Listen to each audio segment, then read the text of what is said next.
Setelah 2 tahun kasus bergulir pembunuhan terhadap ibu dan anak di Subang akhirnya temui titik terang. Polisi menetapkan 5 orang sebagai tersangka kasus pembunuhan Tuti Suartini dan anaknya Amalia Mustika Ratu. 5 tersangka tersebut termasuk suami sekaligus ayah korban bernama Yosep. Hal itu dikonfirmasi oleh kuasa hukum Yosep, Rohman Hidayat, pada Selasa 17 Oktober.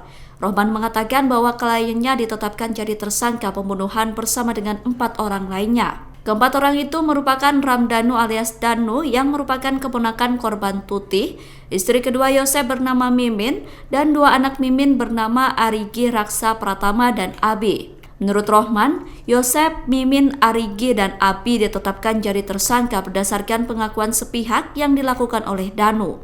Sebelumnya, Danu menyerahkan diri ke Polda Jawa Barat untuk membongkar pelaku di balik kasus pembunuhan ibu dan anak di Subang. Danu kemudian menceritakan semua informasi yang berkaitan dengan kasus pembunuhan itu kepada penyidik.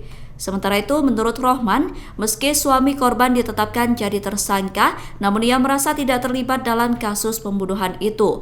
Kuasa hukum Yosep itu juga mengatakan bahwa dirinya tidak mengetahui peran dan sejauh mana keterlibatan kliennya dalam kasus yang telah bergulir sejak 2 tahun lalu itu. Kita sering melakukan pemeriksaan terhadap para saksi maupun orang-orang yang curigai.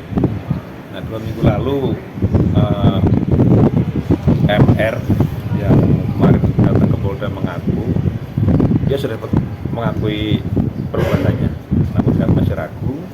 Kemudian kemarin dia sudah meyakinkan diri untuk mengajukan diri sebagai JC, sehingga kemarin dia datang ke Polda, kemudian didampingi oleh kuasa hukumnya. Kemudian kita lakukan pemeriksaan terhadap yang bersangkutan. Nah, dari MR ini kita mendapatkan beberapa orang yang menurut dia sebagai pelaku, kemudian dilakukan penangkapan.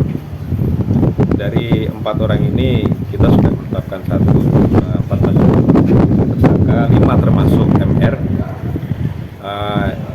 Yang kita tahan sekarang 2 orang, yaitu YH dan MR. Download Tribun X sekarang, menghadirkan lokal menjadi Indonesia.